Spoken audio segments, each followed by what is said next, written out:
Ladies and gentlemen, our next guest claims to be back and better than ever. If that's true, why is he here?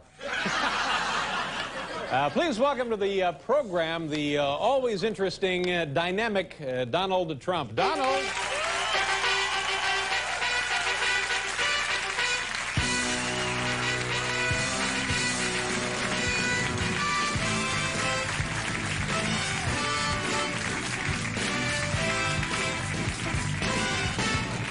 Welcome to the program. Good nice to see you. Nice to be with you, David. You know, people have interest in you for a couple of reasons. I can't imagine what that would be. Let's just get right to the stuff that people want to know about.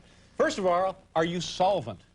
Well, I've had a hell of a year. I've had a good year. I had a miserable year last year, along with everybody else in the real estate industry. But this year has been, as you know, sort of from reading the New York press, a good year for me. And the politicians killed the real estate industry, and we've done great. Now, see, I don't know what that means when you say the politicians killed the real estate industry. What does that mean? 1986, they passed a tax change, the 1986 law, which really, you look at what happened with Olympia, New York, and Reichman and everybody else, and it's big trouble. They lost incentives. Real estate no longer became a good place to put your dough. Exactly, and it's coming back strong now. And we've worked hard over the last 6 months, and I think we have really done a job. Of course, now here in New York City, people may get a warped perception of how things actually are because the New York Daily News and the New York Post, every day, day in, day out, they take stories like you and other popular kind of stories like that, and they just sort of jam it down everyone's throat. Well, now, were you ever near broke?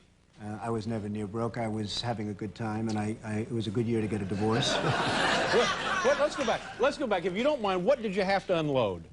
Well, I didn't unload. I sold things. I sold the shuttle. And all right, the shuttle is no longer the Trump shuttle. I unloaded the wife.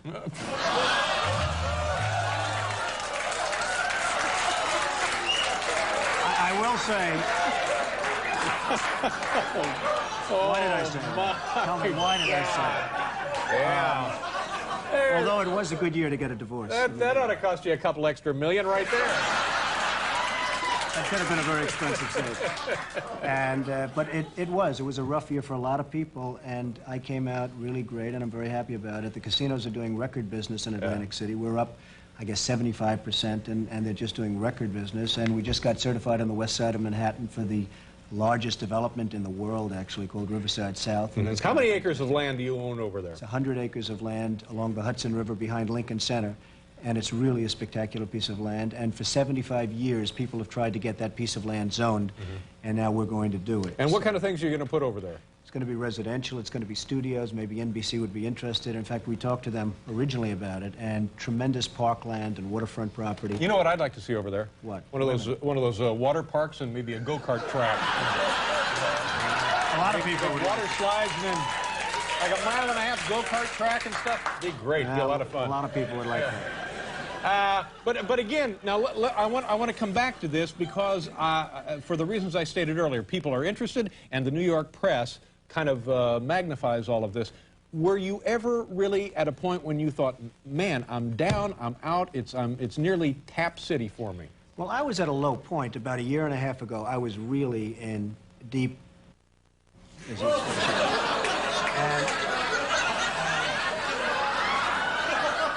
You ain't that rich, Don. You can't come on here and say that.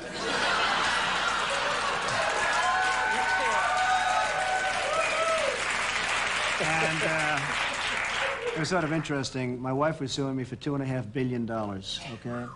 And the day that I had the worst day of my life, about a year and a half ago, I had what's called a prenuptial agreement where if all else failed, and unfortunately I disagree with, you know, divorce and everything else, but if it happens, it happens. The worst day of my life, Bad Story Times, front page, Bad Story Wall Street Journal, a year and a half ago. That was the final day that she said, I think I'm going to honor the prenuptial agreement, give me $25 million. And I said, this is no time to be honoring that prenuptial agreement, but I did. And it was sort of an interesting turn of events, but it all worked out well, and, you know, here I am. I'm not sure I understand that last little thing, but let's go on to something else. H. Ross Perot, what do you think of this guy? I think he's interesting. I think he's got a real shot. Again, I watched what happened with the real estate industry, done by the politicians to a large extent, and I'm very disappointed in the president for not having stopped it. The economy cannot come back unless the real estate industry comes back, and unless they put the incentives back into real estate, and the politicians are starting to find that. There's a lot of different things happening, and you could see some real movement in that. But I am very disappointed with the administration, what they allowed to happen to this industry. It fuels every other industry. Okay, but let's get back to the question. H. Ross Perot, is he a legitimate candidate, a viable candidate? Could he step into the bureaucracy of the United States government and make a change, make anything work any better than it works now? I don't know. I mean, he doesn't know his positions, and frankly, neither do I right now. Yeah. And you're going to have to see what happens. I think that he's certainly viable. He's got some great quips and some great color, and it's going to be interesting. I mean, with the Electoral College, anything could happen. You could have the two winners not winning and the third man getting in because it's a democratically controlled Congress. He's certainly viable. It's going to be very interesting to see what happens. I think he has a chance of winning. Yeah. Oh, really? You actually do? I think absolutely. Would you vote for the man? I think the country is so down. I think we're in such a deep depression, and nobody wants to talk about it. The stock market's up. If the stock market went down, then we are officially in a depression in this country. And so many people are disgusted with what's happened. People that own homes, their homes are worth 1/2, they're worth 1/3. You have a nice house, by the way. Well, thank you very much. The woman was telling me that. But again, would you vote for him? A man knowing what you know of real estate and finance? I would conceivably vote. I mean, I'd want to see some of his positions. He hasn't made them clear, but I certainly would. I know him. He's a hell of a guy. He's a good guy. Could you take him in a fight? I think I could do it. Speaking of fights, explain to me now what you were thinking about the Mike Tyson situation. Shortly after the verdict was announced that he had been convicted, he was guilty of the crime, you had a plan. Now, what were you thinking? What was I thinking? Yeah. I was thinking that as soon as he gets out, he's going to fight at my casinos. Yeah, but you can't buy your way through. Of course, I'm only kidding when I say that, folks. I wish I could say that. Mike Tyson was greeted at his door at 1 o'clock in the morning by a woman. He then... Well, we don't need to go through the case again. It's ridiculous. The woman was dancing at 8 o'clock, and this guy's in jail for 6 years. I don't understand it. I think it's wrong. I think he but due process of law prevailed. So that I think you he had came one of the worst defense lawyers I have ever seen. This was the worst defense. I mean, their defense essentially was that anybody that goes out with Mike Tyson knows she's going to be raped, and therefore Mike Tyson... this is his defense. I think it was a horrible job they did in defending him. Everything you say may be true, but still in all, you can't come in and say, okay, let's put the decision of the court aside. Here, I have a plan. I never said that. I think that was the impression people had of that. What I said really is that Mike Tyson should fight. Mike Tyson should supply millions and millions and millions of dollars to rape victims, and I think that's a hell of a lot better than him sitting in a jailhouse for 6 years. Now, let him do some time, let him do some this, but this man could supply $30 million just from one fight.